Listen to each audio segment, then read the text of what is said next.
Good morning, everyone. It's nice to see a packed room for what we know is a really timely and special occasion for us here at the Institute to host Senator Durbin. All of us on staff, I think many of you students are feeling sort of the rush of the new school year. I would say that we feel the same way with the number of events going on. I think the only person in the room who has a busier schedule than all of us right now is the Senator, so we greatly appreciate him making time for us. This is part of a series of conversations we're having on the 2014 midterms. We had one yesterday. We'll have one on the Illinois races on Friday at noon. We also have invitations out to the Senator's Republican opponent, State Senator Jim Oberweis, also Democrat Governor Pat Quinn and his challenger, Republican Bruce Rauner, to join us here in a similar forum between now and Election Day. So keep an eye on politics.uchicago.edu for more information on those dates as well. I'm going to step aside and turn the floor over to Henry Bensinger. Many of you know Henry, who's been active in the Institute of Politics. He's a second year on campus here from Chicago. He's also treasurer with UChicago Democrats, and he will give the formal introduction to Senator Durbin. Henry.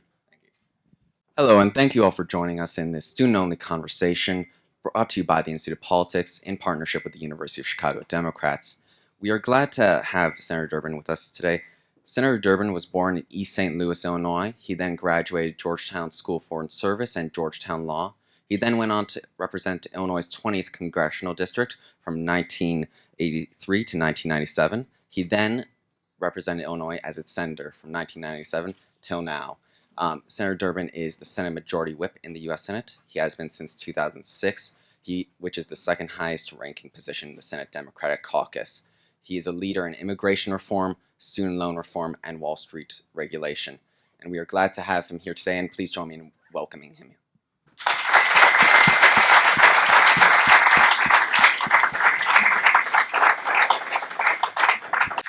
Does this work? How about that? Thanks. It's good to be here. And I'm sorry that David Axelrod isn't here, but I call him regularly for advice and reflections on what's going on in the political scene. Those of you who are involved in the Institute of Politics, you have a great leader in David. He's a hands-on person. It just isn't all theory. He's clearly lived it. I worked with him in the 1988 Paul Simon for President campaign when he headed up Paul Simon's effort, and of course worked with him from the start with the Obama campaign. I won't dwell on that. I'd rather leave it open to items of interest to you. But let me just give you one reflection on an issue before us today that affects probably everyone in this room. There's a date in history that was significant for my life and the lives of millions of Americans. And so I'll give you a pop quiz and see if any of you can figure out what happened on this date. October the 4th, 1957. Anybody? Anybody? That's what it was. Good. The Russians launched Sputnik. We knew they had the bomb. Now they were in space first. This was a satellite about as big as a basketball. And as it went around the Earth, it emitted a signal, and it drove us nuts. And it scared the living hell out of the United States Congress. And so they did something which was extraordinary. They acted. They decided that if the Russians were winning the space race and they had the bomb, we were vulnerable as a nation. So they did something. They passed a law within 11 months of that date. And this law created the National Defense Education Act. The National Defense Education Act was the first time, other than the GI Bill from World War II, was the first time that the government was willing to loan money to college students. Hadn't happened before. The reason I know a little bit about it, I borrowed some of that money. The notion was that we would increase the number of engineers, scientists, so we can fight the Russians. But kind of with some wisdom, which is rare, they said, you just can't confine it to that. We're going to expand the college population in America as well. I looked up some numbers. Hope Wikipedia is right. Is it a reliable source? In 1940, there were 500,000 U.S. college students. In 1960, 3.6 million. 1970, 7.5 million. Today, 12 million. Dramatic increase. What happened was we democratized higher education. And we allowed students like myself Mom was an immigrant. Mom and dad, 8th grade education. I was the first to get a professional degree in our family. We allowed students like ourselves to borrow money to go to school. And the National Defense Education Act was pretty basic. It told you how much you could borrow, undergraduate and beyond. And then starting 1 year after you graduated, final graduation, you had to pay back 10% of it a year for 10 years at 3% interest rate. Well, when they totaled up all of my debts in college and law school, by the time I graduated, I thought it was impossible. I'd never pay it back, but of course I did. Now things have changed. Loans today are much larger, and more people have taken them out. And the sum total of all of the student debt in America is now in the $1.2, $1.3 trillion range. It is second only to home mortgages in terms of the ranking of the largest debts in America, and it's above credit card debt.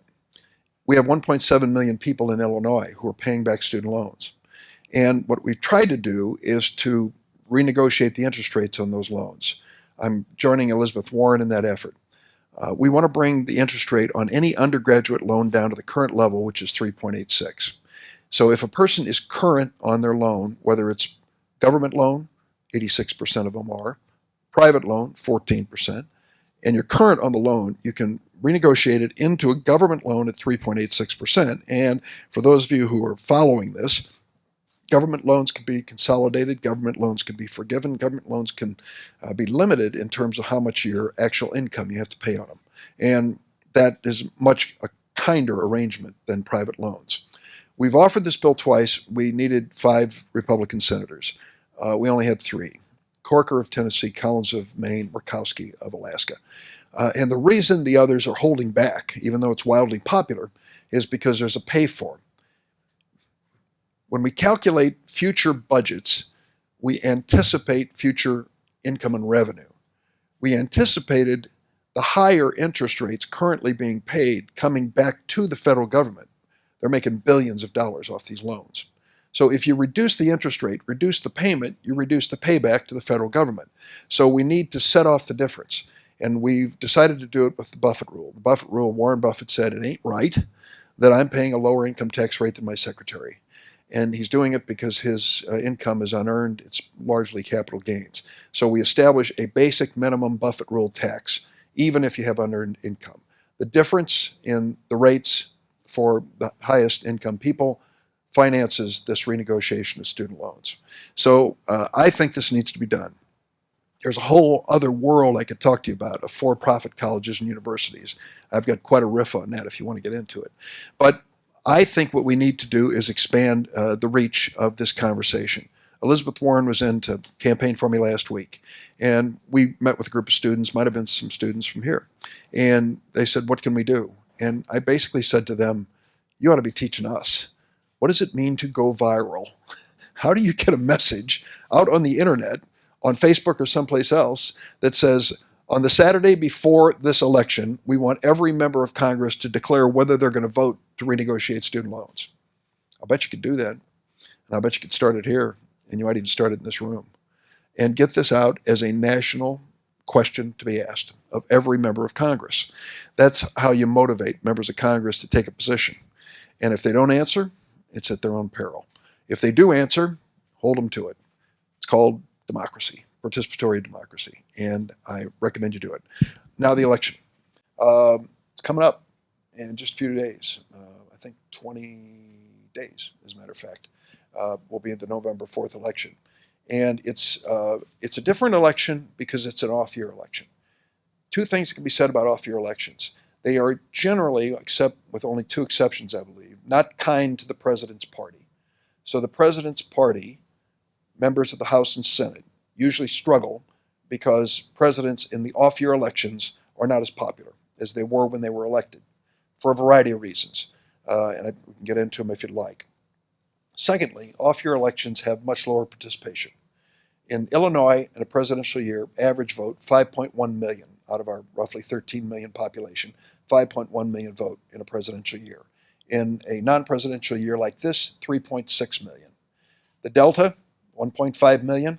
Of those, 1.2 million are Democrats. And there are people who voted for President Obama and don't plan on showing up November 4th. How do we know this? Because they never show up. We can look at their voting records. They just take off, show up for Olympics and presidentials. That's all they're there for. So our job is to bring out as many as we can of the 1.2 million Democrats. Who are they?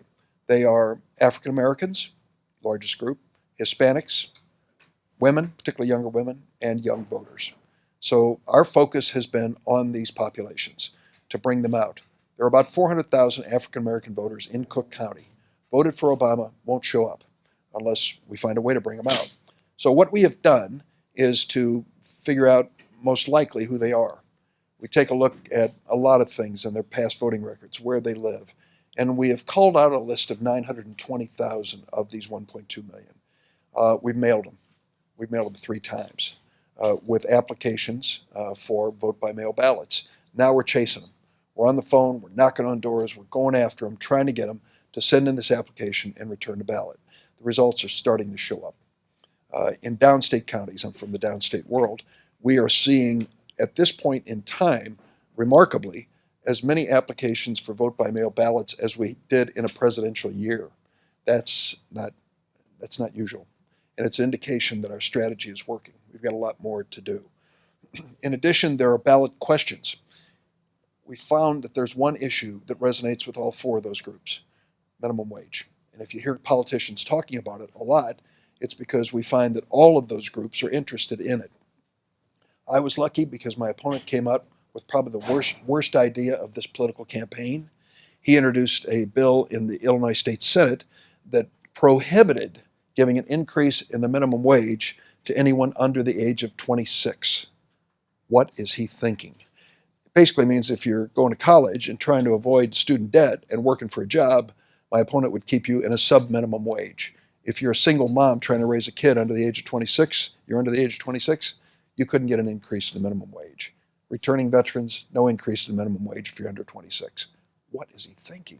It's like, he's thinking in terms of ice cream scoopers instead of all of the possibilities out there of people who need to work, and 60% of them are women, who need to raise kids, and he wants to keep them at a sub-minimum.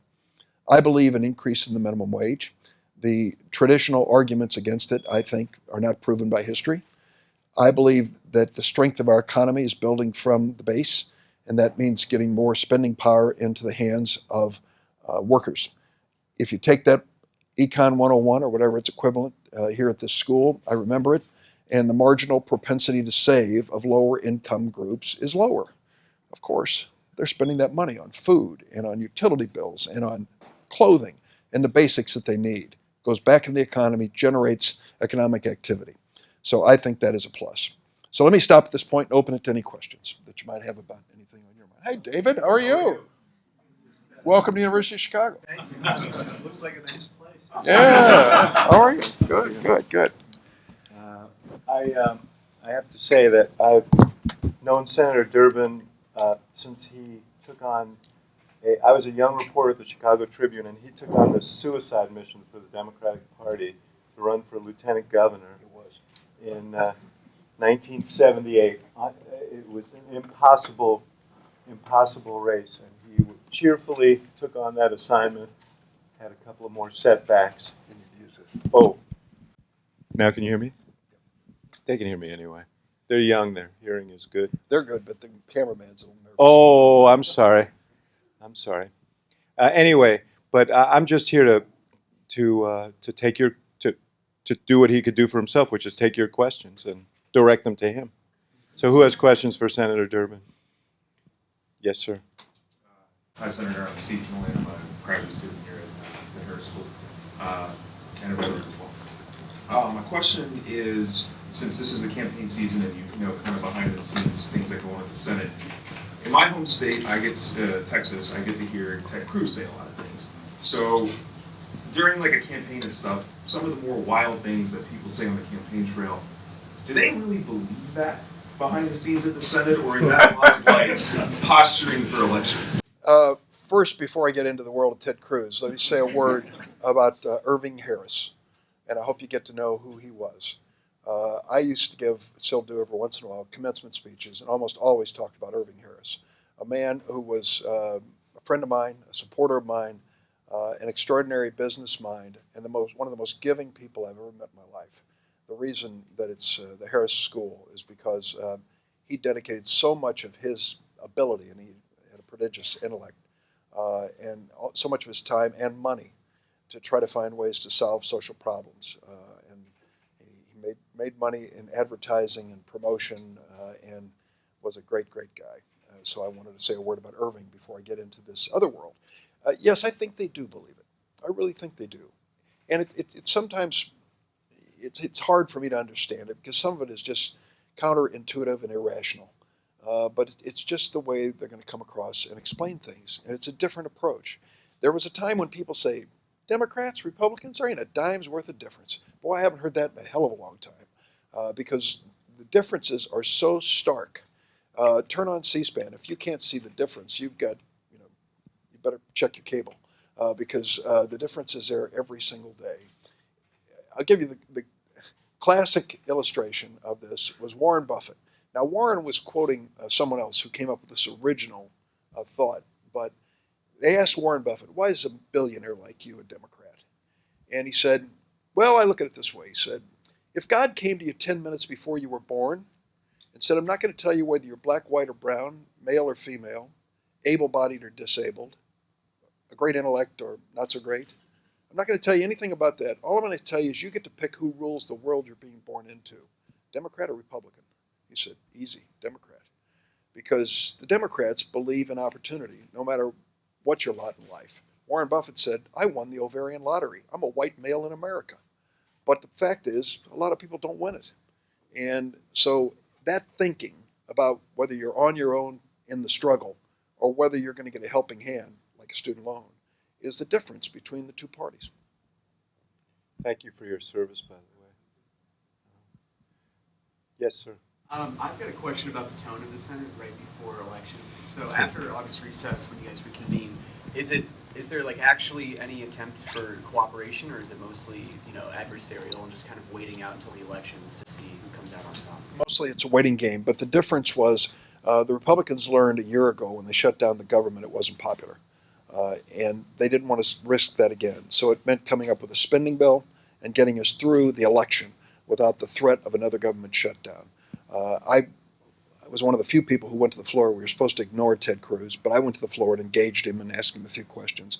And at the end of the day, over Obamacare, Affordable Care Act, he was going to shut down the Senate. It cost our economy, it cost the government, and when they polled it afterwards, it didn't poll too well.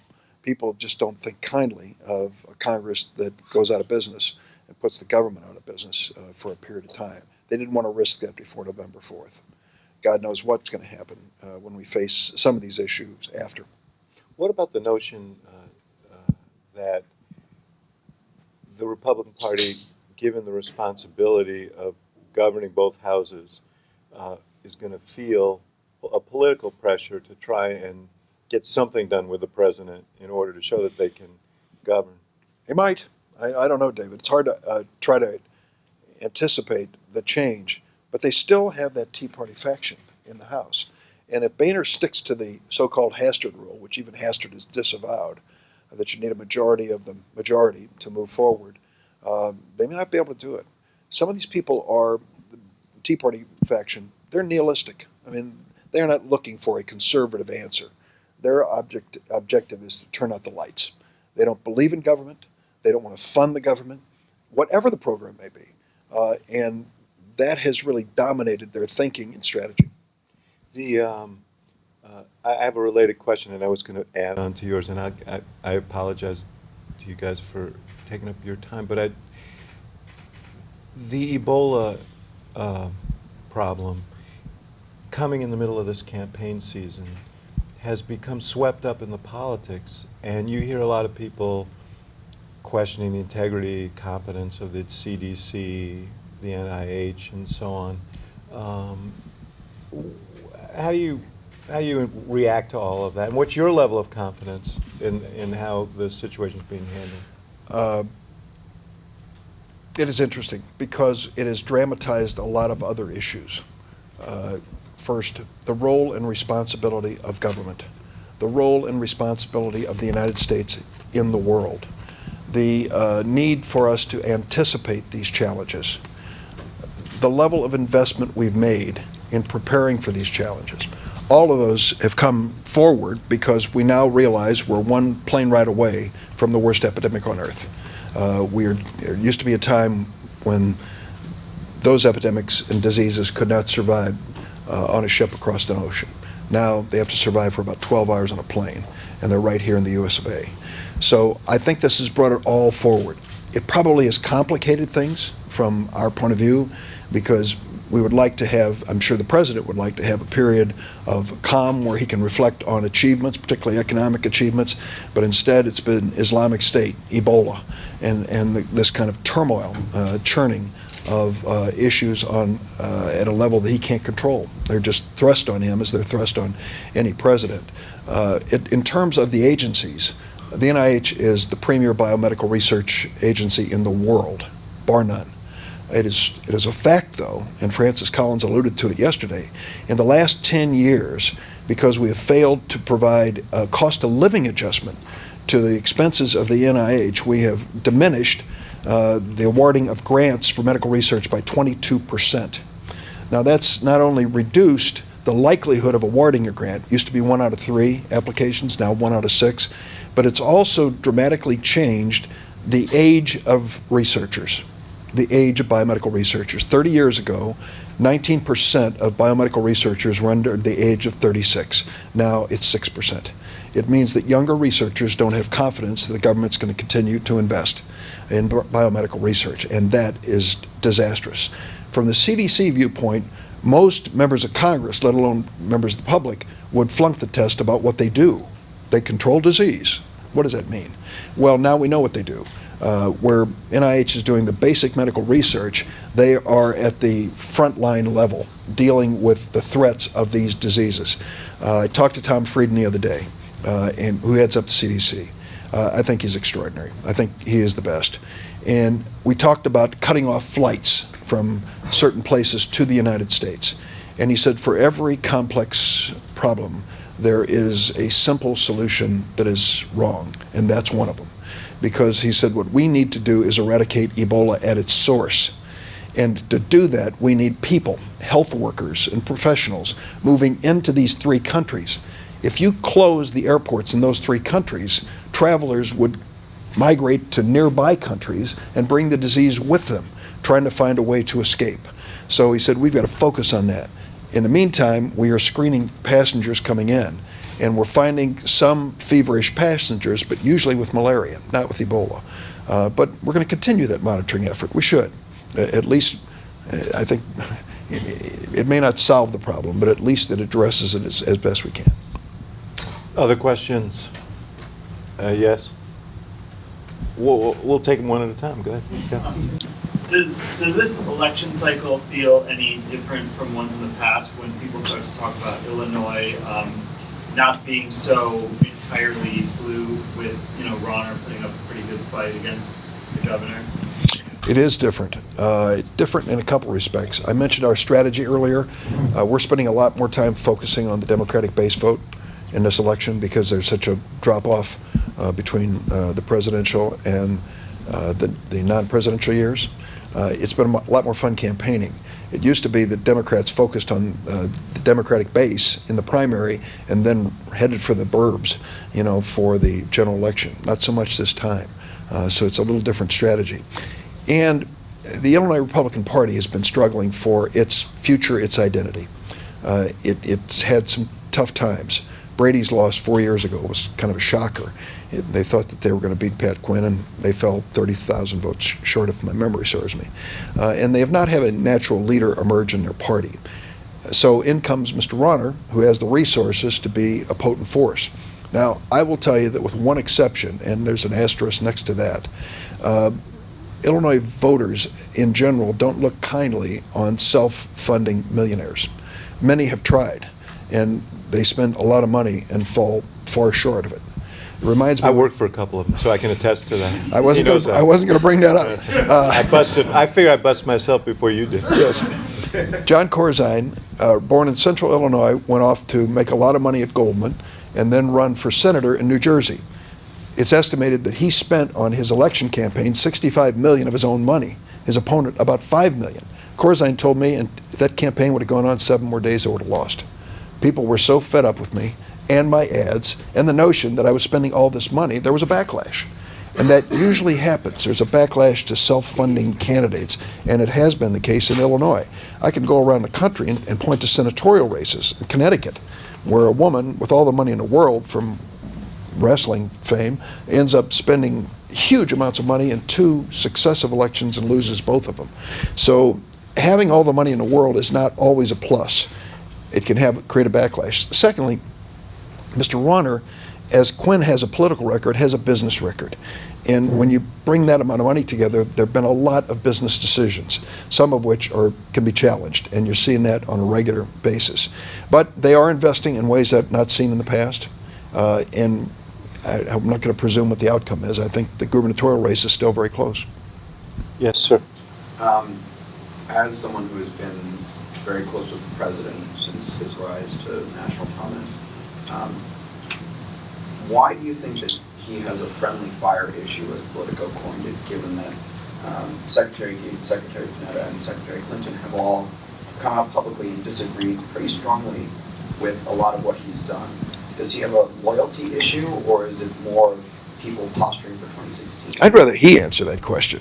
But I will tell you, I know all of, I don't know Gates as well, but I certainly know Secretary Clinton. I served with her, and Panetta was, in effect, my roommate for years, so I'm pretty close to Leon, too.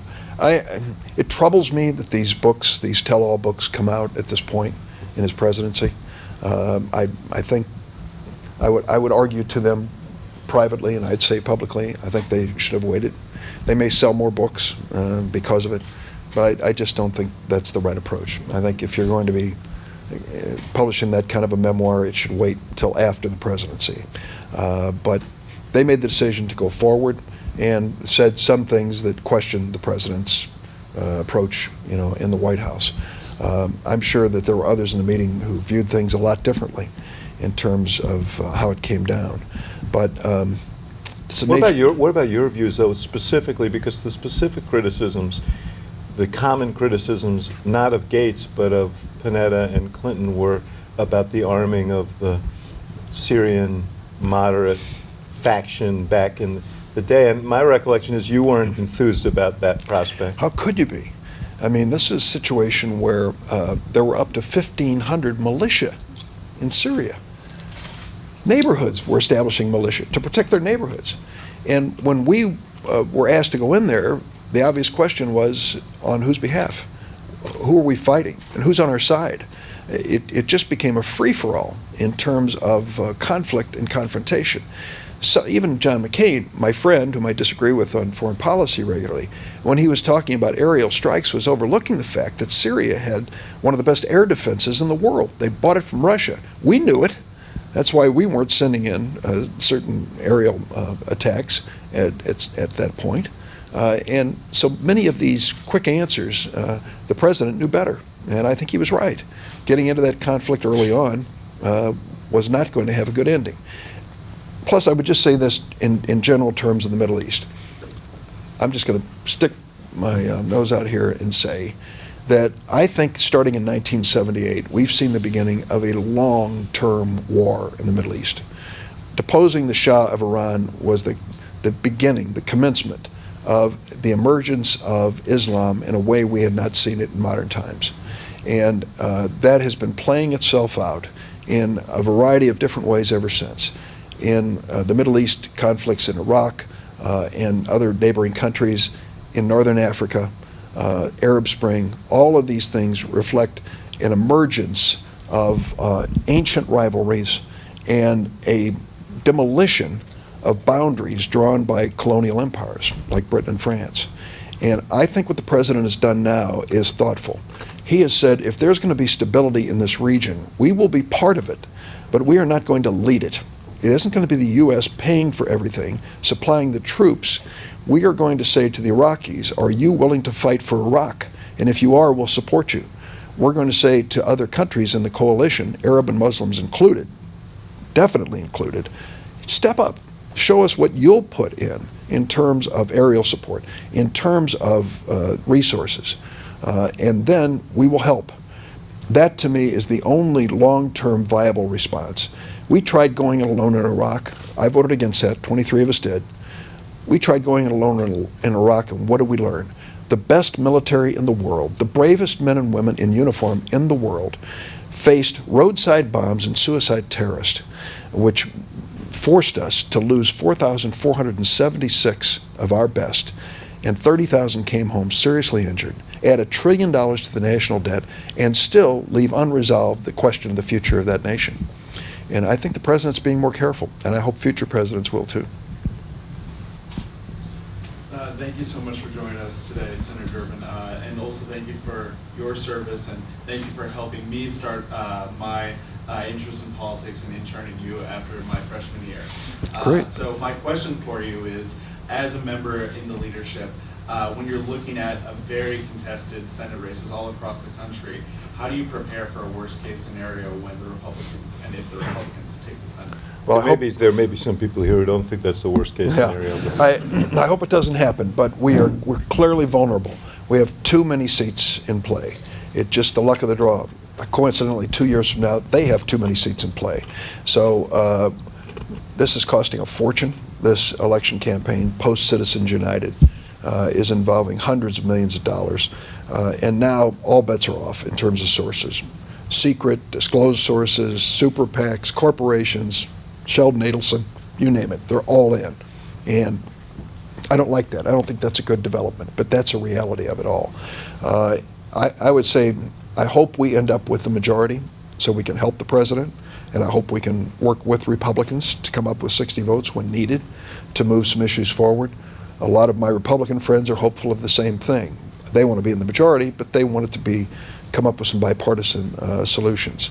Ultimately, if this ends up being a confrontation in the closing 2 years with the president's veto pen being the most active instrument in Washington, there's going to be some frustration because I don't think we'll address issues that we should. Yes. Thank you for your time.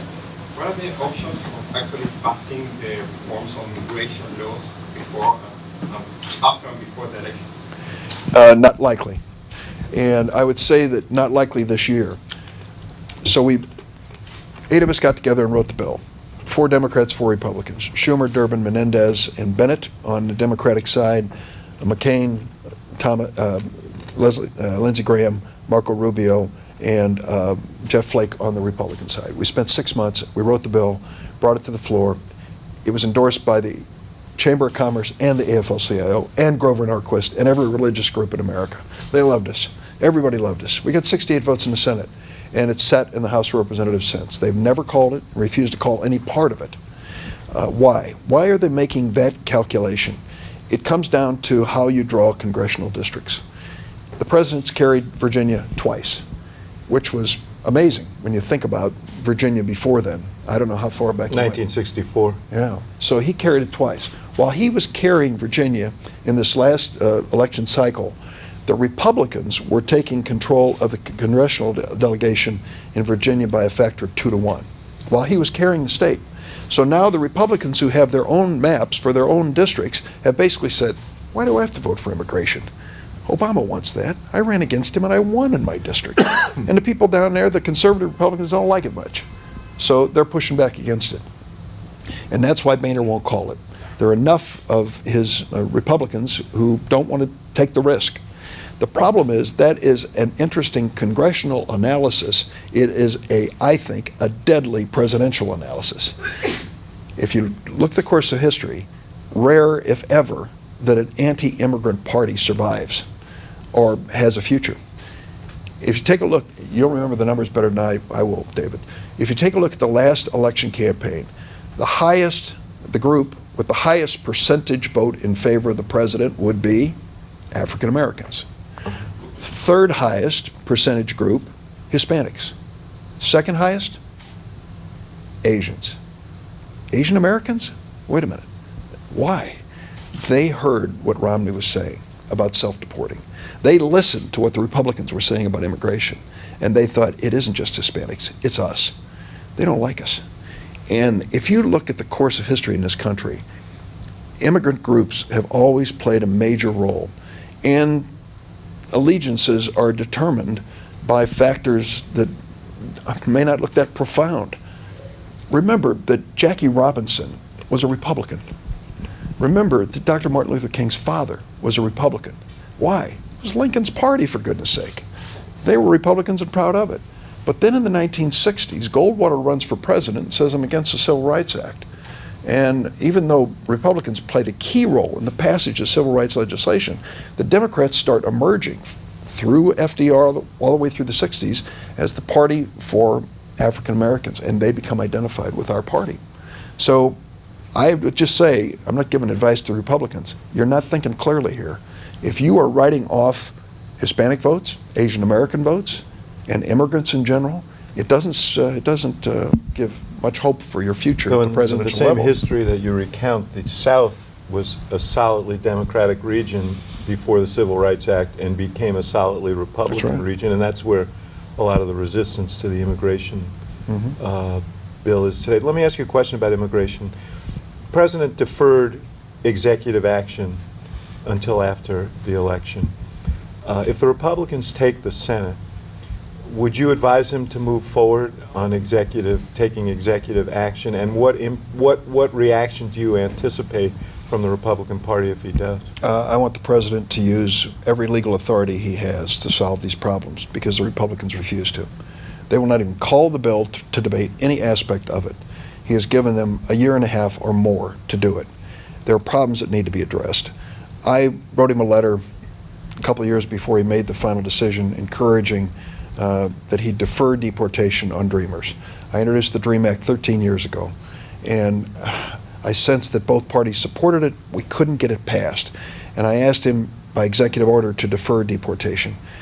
He didn't respond to the first letter. The second letter, with 20 other my Senate colleagues on board, he put DACA in place. 600,000 now of these Dreamers are protected from deportation on a 2-year rotating basis. There are another 2 million that are eligible for that to occur. And so my thinking is, I hope that the president will continue, I think he will, to protect those who are DACA eligible. And secondly, I would hope that we take an honest look at deportations.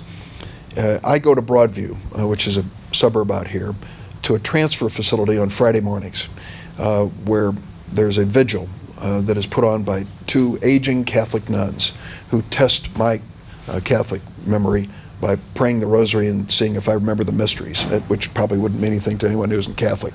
But they pray the rosary and go inside and meet with those who are about to be deported and their families. And when Jay Johnson became the head of Homeland Security, I said, don't count on my vote unless you're coming to Broadview. I want you to meet these people who are being deported. You go through there and find half of them with serious criminal records. No excuses, they're gone. The other half, technical immigration violations. Many of them have been in the country for years. Many of them have families here, and they're being deported. I think we should draw the line. If there is a serious criminal threat, no questions asked. They're gone. But if not, let us find a way to at least give these families a chance to stay together rather than break them apart. That would be my advice to the president. I think the Republicans will scream bloody murder whatever he does if he uses his executive authority. But at some point, I think the president has a responsibility as a leader to use the powers given him to solve problems the Republicans ignore. I should take this opportunity to offer a small commercial for Alicia Medina, one of our fellows, who is here. You look better than the last time I saw you. Who is he's here all quarter, and he's doing his sessions, his I didn't seminars spot you on in the this front issue. row. Last time I saw you, you weren't eating. He was on a fast Yes. on the grounds of the Capitol. We're feeding him during this. Good. entire- Thank you for doing that. But if you have Food is interest in good. these issues, I encourage you to come to his study groups, because I think they're really enlightening on this I subject. should Nobody have knows s- I more didn't about see this you issue. there. Good.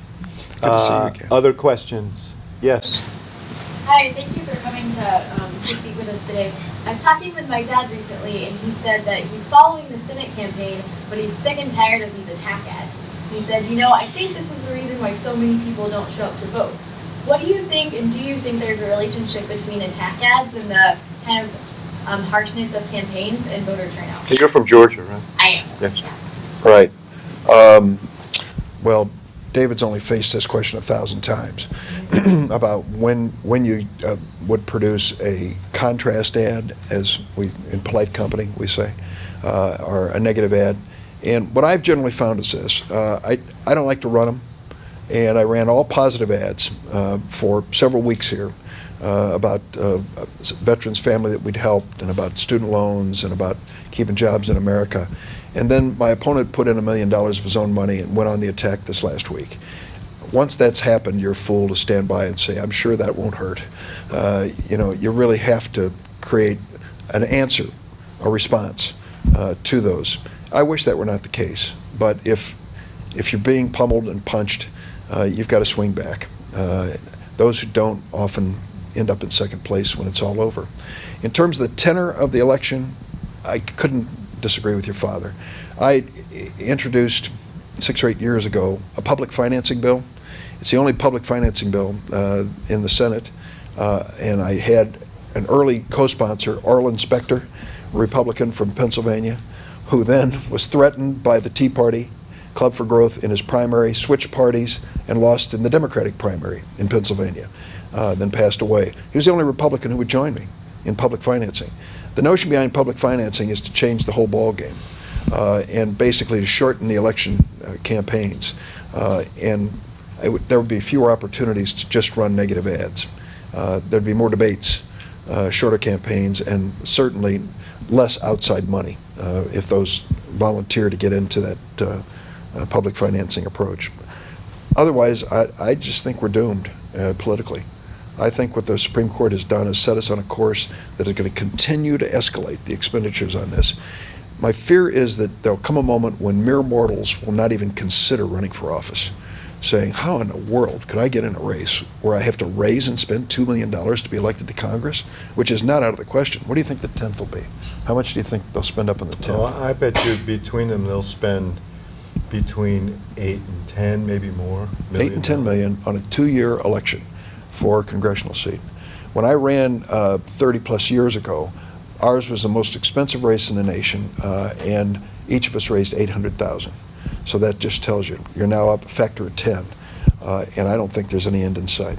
But you know, the other development here is when I started in the political media business, if you put these are measures of people watching 500 gross rating points against an ad because there weren't cable television outlets. You could be reasonably sure people were going to see the ad. They'd see it 3 times or something. In Iowa today, I don't know if you knew this, but on both sides, 7,000 gross rating points a week. 14,000 gross rating points. That means the average person is seeing 140 ads or something. All of it negative. All of it negative.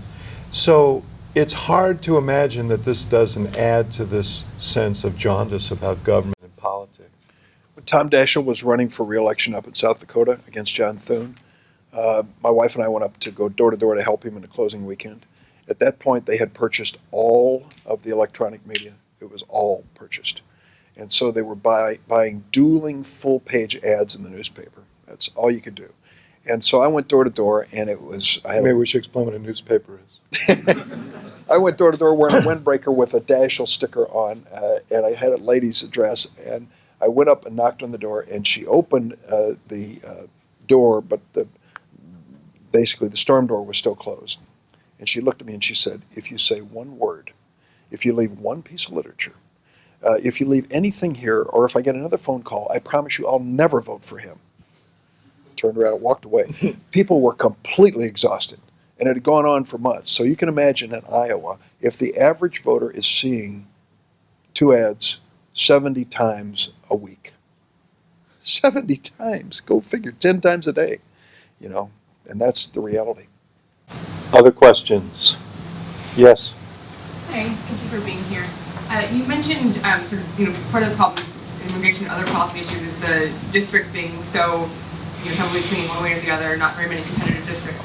Do you think that things like redistricting reform or nonpartisan primaries have a role to play in sort of losing out partisanship? And if so, what's the path toward getting them implemented on a wide scale? Historically, as you know, states decide the district boundaries. And some states have tried commissions, bipartisan efforts, and so forth. And that has worked in some. David reminded you that I lost an election. I lost more than one election. By 1982, when I ran for the House of Representatives, this was my last try, okay? And the Democrats controlled the process of drawing the map. They drew a new district for the incumbent congressman with 40% new territory. I announced and I won. If that district had not been drawn in that way, I'm not sure I could have won, even in a good year. 10 years later, fast forward, now the table's turned. Now Denny Hastert gets to draw the map to defeat me. And he tried his darndest, and he didn't quite get it done. And I managed to survive that election and the next one before I ran for the Senate. So the tables turn back and forth. The problem with unilateral disarmament is if you say, in this state, we're going to basically say, we'll let some wise person draw the map. That will not affect 49 other states. They'll each go their own way and ultimately elect a Congress to govern. So it is, it increases the importance of the election of state legislatures. So it gets back down to that level, and governors as they get into the cycle where they draw these maps. But at this point, I don't think doing that unilaterally is something that is sensible. And I think the only way to do it on a national basis is by changing the Constitution, and I don't think we'd ever get the political support to achieve that. Let me ask a question that I'm sorry, go ahead. No, go ahead. One of the components of redistricting has been since the Civil Rights and Voting Rights Act, creating districts that permit the election of minority or enhance the election of minorities to the Congress, and it's worked. I mean, we have a much more diverse Congress than we did. But we also have districts, many districts, in which there aren't any minority voters because they've been drawn into districts to try and enhance the opportunity for minority candidates. What does that do in terms of the other legislators and their sort of responsiveness to a broader electorate? Well, in the first instance, when you do this, you've probably been through this, when you do this reapportionment and redistricting, it is a fascinating exercise. I can recall in the early days 20 years ago when we were doing the congressional map and we were on the telephone with, and we're down in Springfield, we're on the telephone with an assistant to Congressman Rustenkowski. We are now walking through the streets on this map for the new congressional district. And each time we took a turn, the electorate would change, just a minor change here and there. And I can recall saying, and now we go north on Ashland. And stop, he said. You've passed by St. Stanislaus Church. He's got to have St. Stanislaus Church. Those nuns love him. Okay, we don't turn left. We go right on Laramie. That was the kind of thing. That's how these maps are drawn. Secondly, the Republicans have decided the best strategy for minorities is to give them all they want and more. There used to be a day when a 60% minority district, black, Hispanic, whatever it happened to be, was a pretty virtual lock on what would happen in the next election, that you would get a minority congressman. Well, they said, why take 60? Take 80. So they'd raise the percentage of minority voters in that district so that the district right next to it is all white. And so they have a better chance of winning that. They still have the black congressman. Next to him is an all-white congressman, more likely Republican. That's how the calculation. And many of the minority congressmen said, thank you very much, instead of I don't need all that. Thank you very much, I'll take 80, maybe 90 if you have it. So that makes it more difficult to expand the base of minority representation on this. We, in the Senate, it's really kind of anomalous now. We have 3 Hispanics, that's right, 3 Hispanics, all Cuban, which is different. Menendez is on our side, and then Rubio and Cruz on the other. And we now have Cory Booker as our African-American on the Democratic side and Scott on the Republican side. I think that's it. Did I miss somebody? I think I've got it. But there's a little more diversity. We have 20 women, which is an all-time high in the Senate. Yes. Ken Thomas, good morning, Senator. Thanks for coming out. Sure. My question has to do with for-profit colleges. I know you're you talk a ton about that. They tend to have a lot of minority students who go in, lower standards, but low employment numbers. And they take a lot of federal dollars that could go to other struggling colleges, especially state schools, which are relying on lower amounts of state funding to stay open. So my question is, why are they still open? And what's the power in Washington keeping them open? Okay, class, get out your pencil and your notebook. These are 3 numbers that are going to be on the final about for-profit colleges and universities. 10% of all students coming out of high school go to for-profit colleges and universities. Think University of Phoenix, Kaplan, DeVry, Rasmussen, Westwood, the list goes on and on. 10% high school graduates, for-profit colleges and universities. Next number, 20. 20% of all the federal aid to education goes to for-profit colleges and universities. Why so much? Because they overcharge. Their tuition is sky high. And they get all the Pell Grant money. They lure in particularly minority students who are going to qualify for government loans, and they end up giving them more loans than any other quadrant of higher education. Next number, 46. 46% of all student loan defaults are students at for-profit colleges and universities. If I told you there was one make of car on the road responsible for 46% of fatal accidents, what would you say? For God's sake, get it off the road. So why does this group continue? Because they have friends in high places, and they're making a fortune. It's a money machine. They lure these unsuspecting students in by taking 25% of the money they get from the federal government to market at every level. Get on a CTA bus and look around at the ads that are up there. And they're not totally worthless, but virtually worthless. These kids who go, young students who go to these schools end up more likely to be unemployed, more likely to drop out, more likely to get low wages, more likely to be deeper in debt, and less likely to pass the exams for anything that requires licensure. And it is just, by any objective standard, a failure in higher education. Congress is to blame. We've been complicit in this, and I think the administration ought to be a hell of a lot tougher than it is on these for-profit schools. Corinthian goes under. When Corinthian goes under, 3,300 students in Chicago were stuck with student loans for Corinthian courses. Now, they had a choice.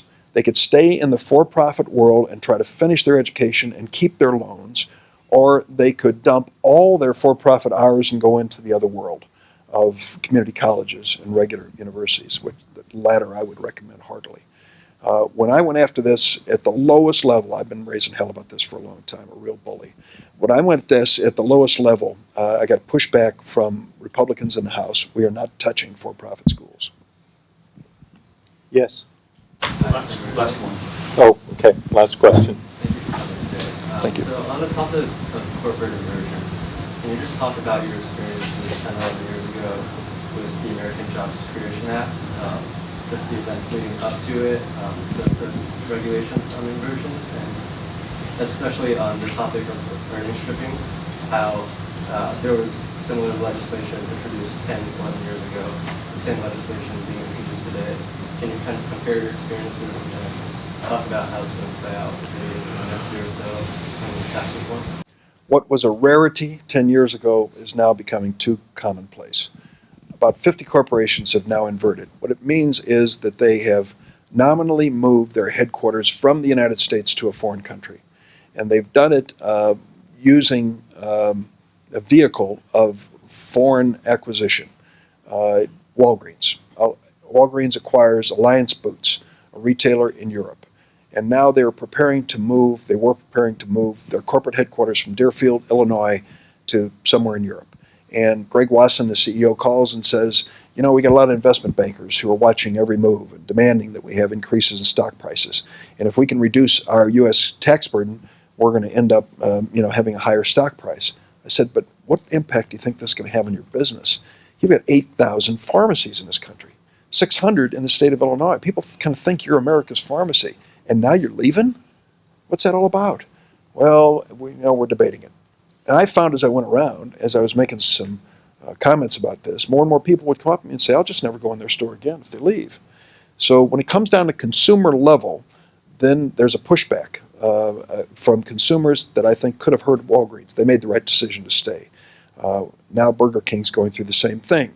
They acquire a donut chain up in Canada, and they want to move their situs of their corporate headquarters to escape this corporate income tax.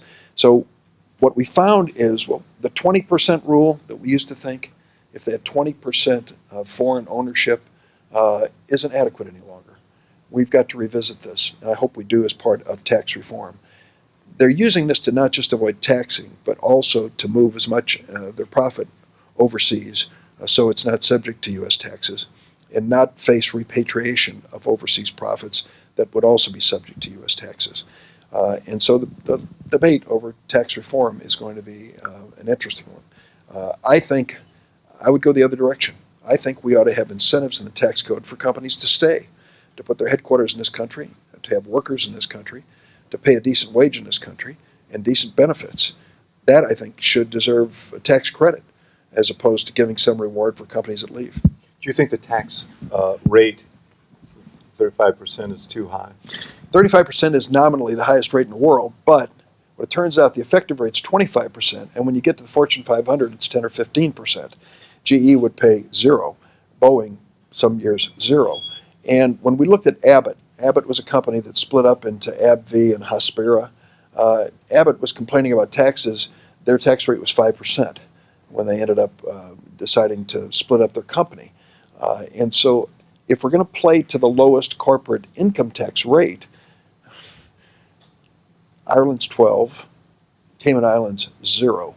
So I don't know how we can play to that. I think we should reform the corporate tax code. We're generally going to find the corporations that can be the most resistant to the changes because they built a tax code full of special treatment over the years.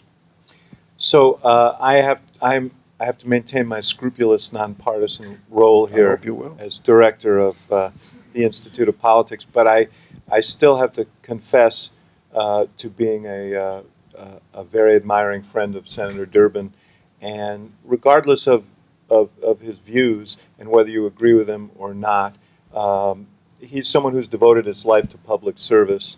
Could have stepped away now. I know there were a lot of good reasons for him to do so. Spend more time with his grandchildren in New York, and he felt the call of his duty to serve. And so, as an institute that's here to inspire young people to get into the public arena, it behooves us to thank him for making the sacrifices that he's made to serve his country all these years and our state. So thank you very much. Thanks, David.